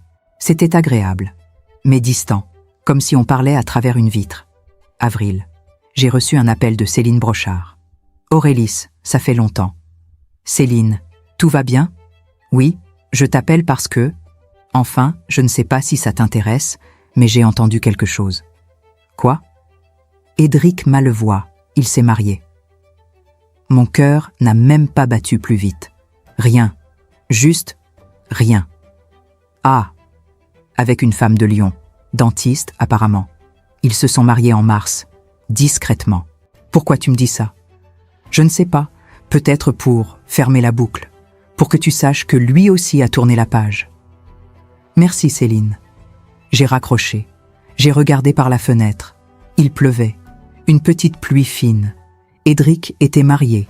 Lydiane était enceinte. Tout le monde avançait. Et moi, mai. Le bébé devait naître fin juin. Lydiane m'avait demandé si je voulais être là pour l'accouchement. Je ne sais pas si c'est une bonne idée, Lydiane. Pourquoi? Parce que c'est un moment intime entre Thomas et toi. Thomas sera là. Mais je veux que tu sois là aussi, s'il te plaît. J'ai hésité. D'accord. Fin juin. Lydiane m'a appelé. 2h du matin. Maman, ça commence. J'arrive. J'ai pris le premier TGV. 6h15. J'étais à Aix à 9h30. Thomas m'attendait à la gare. Il avait l'air épuisé, nerveux. Elle est à la clinique. Les contractions ont commencé vers minuit. On y est allé vers 3h. Ça progresse lentement. On est allé directement à la clinique. Bâtiment moderne, propre, calme. Lydiane était dans une chambre, en sueur, les cheveux attachés. Elle respirait profondément entre chaque contraction. Quand elle m'a vue, elle a souri. « Tu es là. Je suis là. » L'accouchement a duré 7 heures. 7 longues heures. Lydiane ne criait pas. Elle serrait juste les dents. Elle respirait. Elle poussait quand on lui disait de pousser. Thomas lui tenait la main. Il l'encourageait. Doucement, calmement. Moi, j'étais assise dans un coin. J'observais, en silence. À un moment, Lydiane m'a regardée. « Maman, reste. Je ne bouge pas. » Le bébé est né à 16h43. Une fille, 3 kg 200, 50 cm. Elle a pleuré immédiatement, fort, clairement. La sage-femme l'a posée sur le ventre de Lydiane. Lydiane pleurait. Thomas pleurait. Moi aussi. Le bébé avait les yeux fermés, les poings serrés. Elle cherchait déjà le sein de sa mère. Lydiane a murmuré « Bonjour, ma chérie. Bienvenue. » Plus tard, quand Lydiane s'est reposée, Thomas m'a demandé « Vous voulez la tenir ? » « Je peux ? » Bien sûr. Il m'a tendu le bébé. Délicatement, comme un trésor fragile. Je l'ai prise dans mes bras. Elle était si petite, si légère. Elle dormait. Je l'ai regardée, ses traits minuscules, ses doigts parfaits. Et j'ai ressenti quelque chose que je n'avais pas ressenti depuis longtemps. De l'espoir. Le soir, dans la chambre, Lydiane m'a dit « Maman, on a choisi un prénom. » « Lequel ? » ?»« Marguerite. Comme grand-mère. Ma mère s'appelait Marguerite. Elle était morte quand Lydiane avait 3 ans. C'est un beau prénom. Et son deuxième prénom, c'est Aurélis. Mon cœur s'est serré. Lydiane. Marguerite Aurélis de l'ombre. C'est parfait, non? Je n'ai rien pu dire. J'ai juste hoché la tête. Je suis restée 1 semaine. Pour aider. Pour être là. Lydiane apprenait. L'allaitement. L'échange. Les nuits blanches. Thomas était présent. Attentif. Doux. Ils formaient une vraie famille. Un soir, Lydiane m'a dit « Maman, tu te rends compte? Il y a 3 ans, je pensais que ma vie était finie.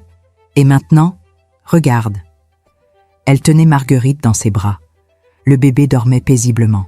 « C'est beau. » « Oui, et c'est grâce à toi. » « Non, c'est grâce à toi. Tu as fait les bons choix, au bon moment. Mais tu m'as aidé à les faire. Quand je suis repartie, Lydiane m'a accompagnée à la gare. « Tu vas me manquer, maman. Toi aussi. Tu reviendras bientôt ? » « Oui, promis. » On s'est embrassés, longtemps. « Maman, merci, pour tout. De rien. » Dans le train, j'ai regardé les photos sur mon téléphone. Marguerite, Lydiane, Thomas, Léa et Hugo. Une famille.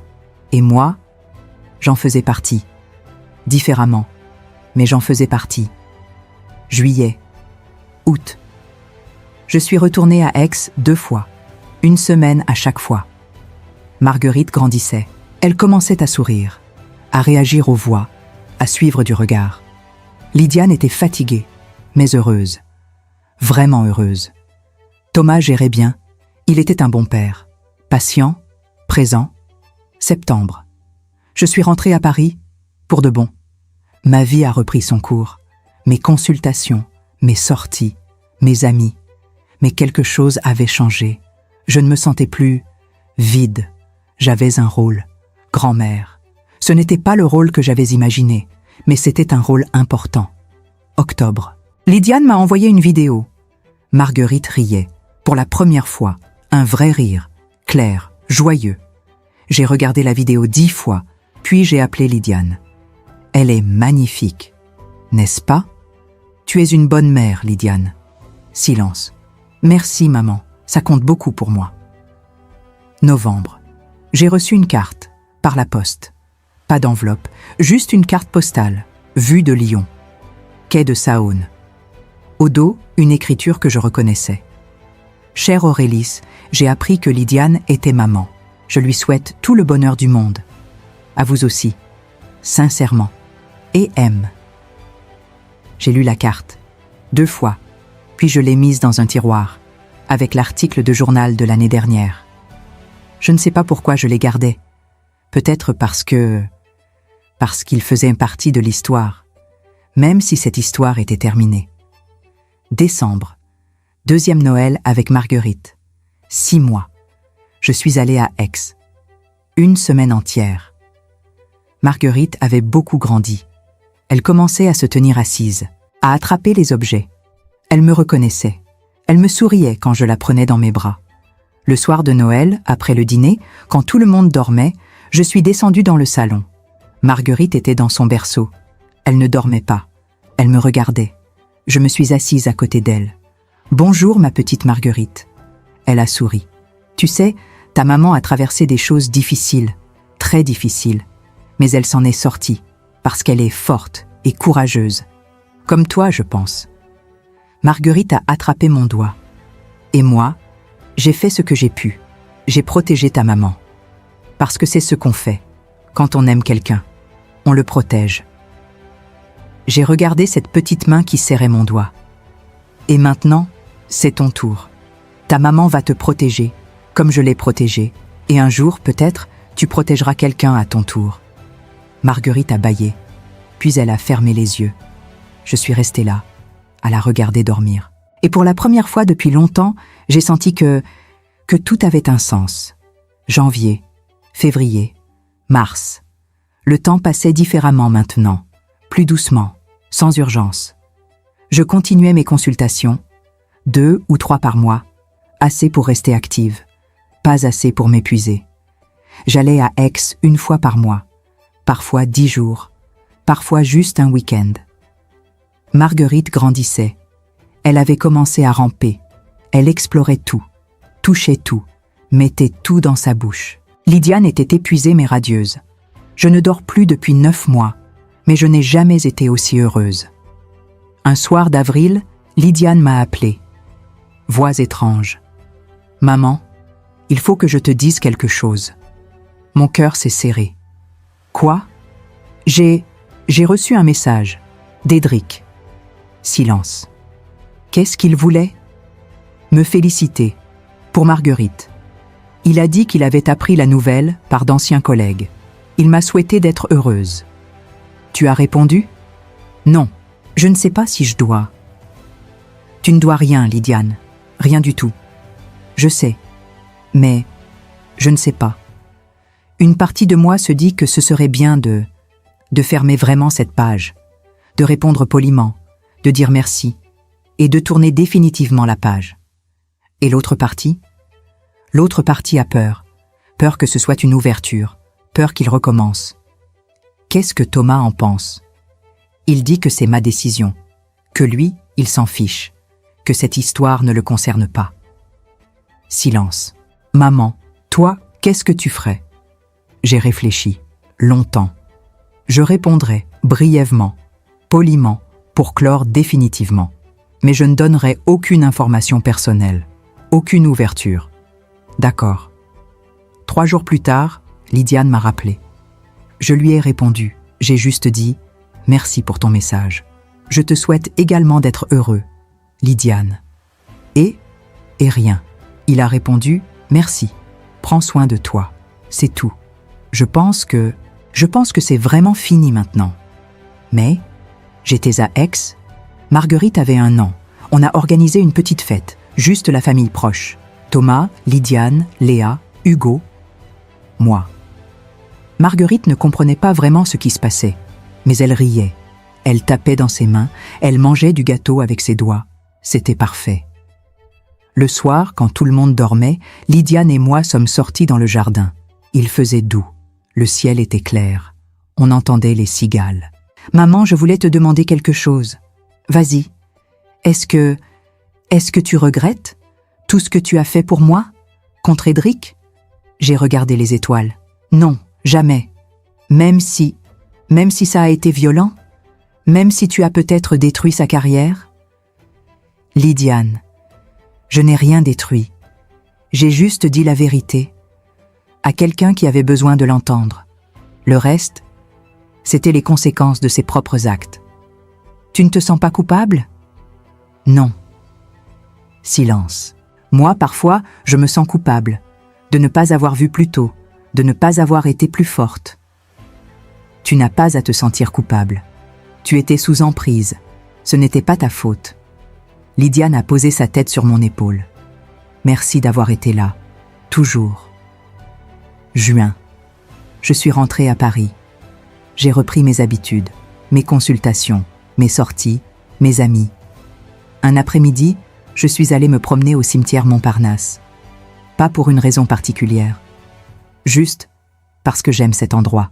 Le calme, les arbres, les tombes anciennes. Je me suis arrêtée devant celle de ma mère, Marguerite Auboisseau, 1925-2003. « Bonjour maman. » Je parlais toujours à voix basse, même quand il n'y avait personne. « Tu as une arrière-petite-fille maintenant. Elle porte ton prénom. Marguerite. Elle te ressemble, je crois. Même caractère. Volontaire. Curieuse. » Le vent faisait bouger les feuilles. « Lydiane va bien. Elle s'est reconstruite. Elle est heureuse. Tu serais fière d'elle. J'ai posé des fleurs, des lits blancs. Moi aussi, je vais bien. Enfin, je crois. Je suis seule. Mais ce n'est pas pareil qu'être solitaire. Je commence à comprendre la différence. Juillet, août. Les mois d'été sont passés lentement. J'ai voyagé un peu. Rome, Lisbonne, Prague, seule. C'était étrange, libérateur, parfois triste, mais surtout paisible. Septembre. Je suis retournée à Aix. Marguerite avait 15 mois. Elle marchait maintenant. Elle courait même. Elle parlait. Quelques mots. Maman. Papa. Non. Pas encore. Mamie. Un après-midi, Lydiane et moi étions dans le jardin. Marguerite jouait avec des cailloux. Maman, tu te souviens quand tu m'as dit que tu avais tout fait pour me protéger ? Oui. Est-ce que tu penses que j'aurais dû m'en sortir seule ? Sans ton aide ? Pourquoi tu me demandes ça ? Parce que, parfois, je me dis que peut-être j'aurais appris plus, si tu ne m'avais pas sauvée, si j'avais dû me sauver moi-même. J'ai réfléchi. Peut-être, mais peut-être aussi que tu n'aurais pas survécu, ou que tu aurais mis des années à t'en remettre, et pendant ce temps, ta vie aurait continué à se dégrader. Tu penses que j'étais si faible ? Non, je pense que tu étais piégée, et qu'on n'échappe pas seul à ce genre de piège. Lydiane a ramassé un caillou. Maman, est-ce que tu as déjà regretté de ne pas t'être remariée, d'avoir passé toutes ces années seule ? Parfois, mais pas souvent. Pourquoi ? Parce que j'ai eu d'autres choses. Mon travail, mes amis, toi. Et maintenant, Marguerite. Ce n'est pas pareil qu'un compagnon. Non, mais c'est suffisant. Octobre. Je suis rentrée à Paris. J'ai reçu une invitation. Mariage d'une ancienne collègue, 63 ans. Elle épousait un homme qu'elle avait rencontré 2 ans plus tôt. Veuf. 3 enfants adultes. Je suis allée au mariage. C'était simple, émouvant. Ils étaient heureux. Après la cérémonie, une femme s'est approchée de moi. « Aurélis Auboisseau ? Oui ? Je suis Mathilde Calva, la fille de Monsieur Calva. Mon père m'a souvent parlé de vous. » Mon cœur s'est accéléré. « Ah, comment va-t-il ? » « Il est décédé, en juin. Cancer du poumon. Je suis désolée. Merci. Avant de mourir, il m'a demandé de vous transmettre quelque chose. » « Quoi ? » Il m'a dit « Dites à Aurélis Auboisseau qu'elle a eu raison. Ce soir-là, elle a fait ce qu'il fallait faire. » J'ai senti mes yeux picoter. « Merci. » Mathilde a souri. Mon père était un homme de principe, rigide, parfois trop, mais il savait reconnaître le courage quand il le voyait. Novembre, décembre. L'année touchait à sa fin. Lydiane m'a appelée. « Maman, viens passer Noël avec nous, s'il te plaît. » « D'accord. » Le réveillon de Noël à Aix était parfait. Toute la famille réunie. Léa et Hugo, Thomas, Lydiane, Marguerite, moi. On a mangé, ri, joué avec les enfants. Regardé Marguerite essayer d'attraper les guirlandes du sapin. Vers minuit, Lydiane m'a pris à part.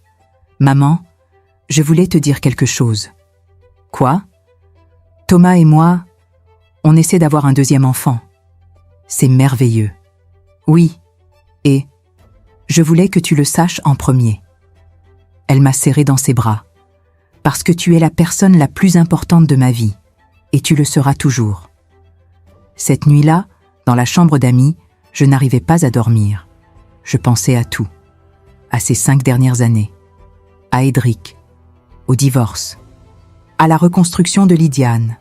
À Marguerite. Et je me suis rendu compte que j'avais fait ce qu'il fallait. Pas parfaitement. Pas sans erreur. Mais j'avais protégé ma fille. Je l'avais aidée à se reconstruire. Je l'avais libérée. Et maintenant, elle vivait. Vraiment. Le lendemain matin, Marguerite est entrée dans ma chambre. Elle a grimpé sur le lit. Elle s'est assise à côté de moi. « Mamie !» Mon cœur s'est arrêté. « Quoi ? » « Mamie. » Elle avait dit mon nom. Pour la première fois, j'ai souri. J'ai pleuré. « Oui, ma chérie, je suis ta mamie. » Elle a posé sa petite tête sur mon épaule et j'ai compris que tout avait un sens. Tout ce que j'avais fait, tout ce que j'avais traversé, ça avait mené à ce moment, à cette petite fille qui m'appelait mamie. Et c'était suffisant. Janvier, février, mars. L'hiver est passé, puis le printemps est revenu. Lydiane était enceinte de 4 mois. Tout se passait bien. Elle continuait à travailler. En remote, comme avant. Marguerite avait presque 2 ans. Elle parlait de plus en plus, des phrases entières, parfois. « Mamie, viens jouer. Mamie, regarde. Mamie, j'ai faim. » Chaque fois, mon cœur se serrait. De joie, de gratitude. Un mardi d'avril, j'ai reçu un appel, numéro inconnu. « Madame Auboisseau ? Oui ? Maître Desluc, je suis désolée de vous déranger. Je voulais vous informer. Édric Malvois est décédé. » Mon sang s'est glacé. « Quoi ? Il est décédé il y a 3 jours. Accident de voiture. Sur l'autoroute A7, entre Lyon et Valence. » Silence. « Madame Auboisseau ? Oui, je suis là. Je voulais vous prévenir. Au cas où vous souhaiteriez en informer votre fille. » Merci, maître. J'ai raccroché. Je suis restée assise, immobile, pendant longtemps. Édric était mort. J'ai essayé de ressentir quelque chose, de la tristesse, du soulagement, de la colère. Rien, juste du vide. J'ai appelé Lydiane, le soir même. « Lydiane, il faut que je te dise quelque chose. »« Quoi ? Ça va, maman ? Ta voix est bizarre. Édric est décédé. Accident de voiture, il y a 3 jours. » Long silence. « Lydiane ? Je suis là. » Autre silence. « Comment tu te sens ? » Je ne sais pas. C'est étrange. Je pensais que j'aurais ressenti quelque chose. Mais non, rien. C'est normal. Non, ce n'est pas normal. On a été mariés pendant 4 ans. Il a été une partie de ma vie. Et maintenant, il est mort. Et je ne ressens rien. C'est parce que tu as déjà fait ton deuil, il y a longtemps, quand tu as divorcé. Silence. Oui, tu as raison, c'est exactement ça. Lydiane n'est pas allée aux obsèques. Elle ne voulait pas, Thomas non plus. Ce n'est plus ma vie, maman. C'est une vie que j'ai quittée. Moi non plus, je n'y suis pas allée, mais j'ai envoyé des fleurs, anonymement. Pas pour Édric, pour sa femme, pour sa famille, parce qu'ils méritaient de pleurer leur mort, même si nous ne le pleurions pas. Mais, juin, la vie continuait. Lydiane accouchait dans 2 mois. Un garçon cette fois. Ils avaient déjà choisi le prénom. Julien. Simple. Classique.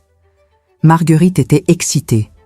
Elle ne comprenait pas vraiment, mais elle savait qu'il y aurait un bébé. « Mamie, le bébé va venir ?»« Oui, bientôt. »« Je vais jouer avec lui ?»« Oui, quand il sera un peu plus grand. » Un après-midi de juin, j'étais dans mon appartement à Paris. Je rangeais des papiers, vieux contrats, factures, lettres, et je suis tombée sur le tiroir, celui où j'avais rangé l'article de journal, et la carte postale d'Édric. Je les ai sortis, je les ai regardés. L'article, Édric Malevoie, nouveau directeur commercial de Valcartier Industrie, Lyon. La carte, chère Aurélis, j'ai appris que Lydiane était maman. Je lui souhaite tout le bonheur du monde, à vous aussi, sincèrement, et M. J'ai relu les 2, lentement, puis je les ai déchirés, en petits morceaux. Je les ai jetés à la poubelle. Édric était mort. Cette histoire était terminée, vraiment terminée. Juillet. J'étais à Aix quand Lydiane a accouché, 4 heures du matin. Accouchement rapide, 3 heures seulement. Julien est né, 3 kg 500, 52 cm. Il pleurait moins que Marguerite. Il était calme, serein. Lydiane le tenait dans ses bras. Elle souriait, épuisée, mais heureuse. « Regarde, maman, regarde ce qu'on a fait. » Il est magnifique. Thomas était assis à côté d'elle. Il caressait les cheveux de Lydiane. Doucement, tendrement. Il formait une image parfaite, une famille. Et moi, j'étais là, en périphérie, mais présente. Août, septembre. Les mois ont passé. Julien grandissait. Marguerite s'habituait à son petit frère. Parfois jalouse, parfois protectrice. Un soir de septembre, Lydiane m'a appelée. « Maman, tu sais quoi ?»« Quoi ?»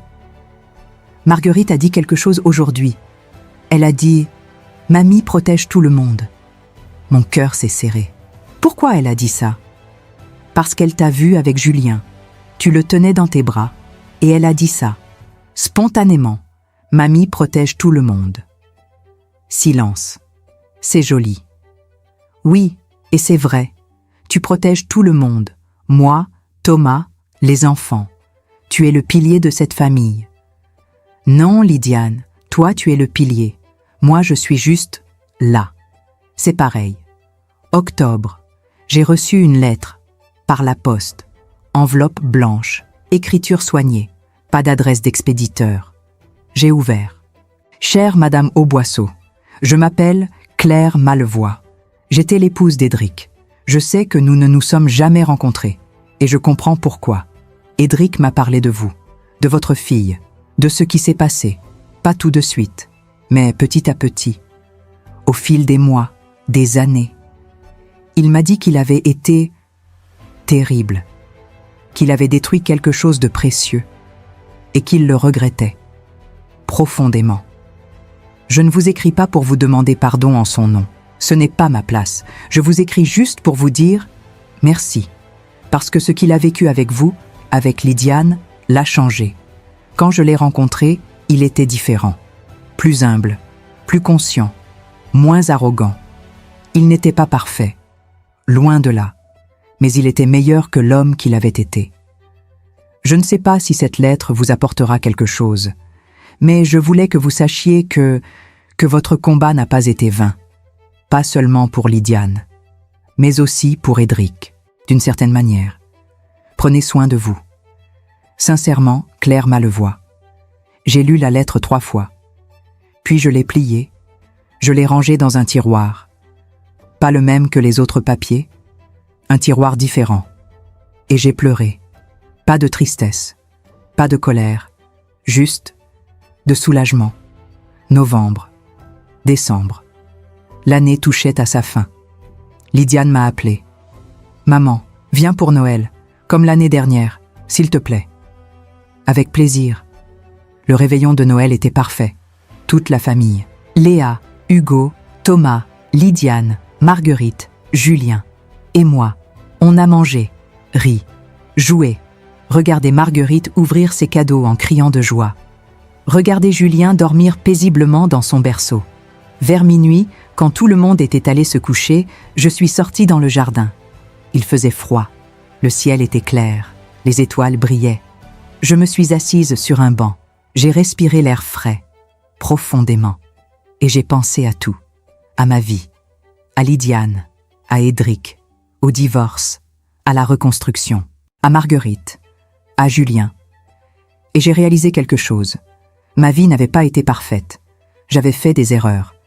J'avais été dure, parfois trop dure. J'avais manipulé, calculé, détruit. Mais j'avais aussi aimé, protégé, sauvé. Et au final, c'était ça qui comptait. Pas la perfection, pas la morale irréprochable, juste l'amour.